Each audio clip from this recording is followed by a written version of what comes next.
नमस्कार। आज हम बात करने वाले हैं एक ऐसे संत की जिनकी कहानियां आज भी लोगों को हैरान कर देती हैं। एक ऐसे संत जिनकी आस्था में कहते हैं चमत्कार करने की शक्ति थी। जी हाँ, हम समझने की कोशिश करेंगे बापा सीताराम और उनकी प्रेरक विरासत को। तो आखिर कौन थे ये व्यक्ति जिन्हें दुनिया बापा सीताराम के नाम से जानती है? इस सवाल का जवाब पता है कहाँ छिपा है? उनकी यात्रा की बिल्कुल शुरुआत में। चलिए उनकी कहानी को शुरू से जानते हैं और ये भी समझते हैं कि आज भी वो लाखों लोगों के लिए प्रेरणा का स्रोत क्यों बने हुए हैं। तो जैसा कि होता है, हर महान कहानी की एक शुरुआत होती है ना, और बापा सीताराम की कहानी शुरू होती है उनके बचपन के नाम से, भक्ति राम। हाँ, उनका असली नाम था भक्ति राम और उनका जन्म हुआ था गुजरात में। भावनगर के पास एक छोटा सा गांव है, अढ़ेवाड़ा।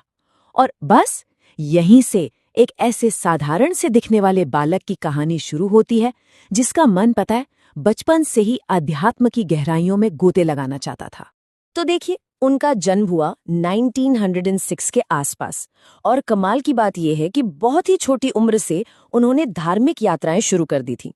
सोचिए, फिर सालों की यात्रा और साधना के बाद 1941 में वो बागदाना पहुंचे और वहां अपना आश्रम बनाया। और यही आश्रम आगे चलकर उनकी पूरी आध्यात्मिक विरासत का केंद्र बन गया। और ये वाकई दिलचस्प है कि उनका झुकाव ना बचपन से ही अध्यात्म की तरफ था।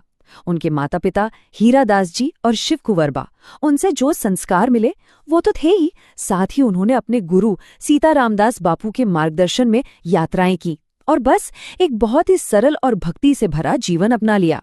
चलिए अब कहानी के उस हिस्से में चलते हैं जहां आस्था और चमत्कार एक दूसरे से मिल जाते हैं।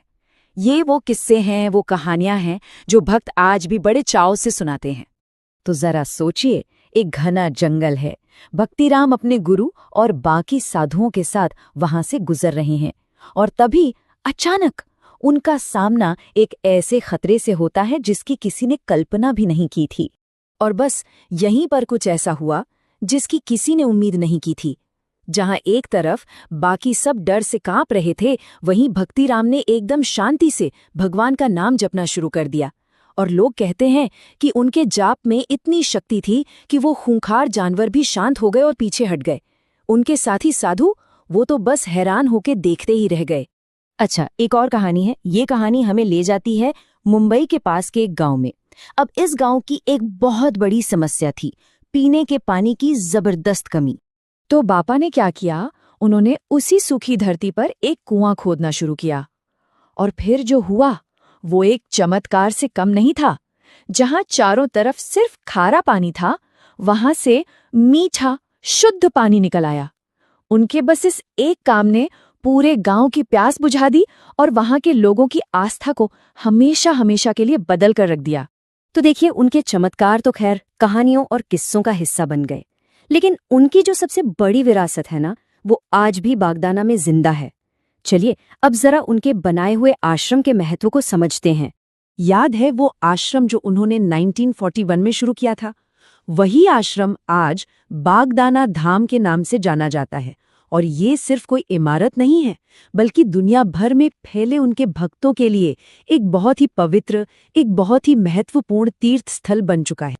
आज भी बागदाना धाम आध्यात्मिक गतिविधियों का एक जीता जागता केंद्र है। खासकर गुरु पूर्णिमा जैसे खास मौकों पर तो यहाँ का माहौल देखने लायक होता है।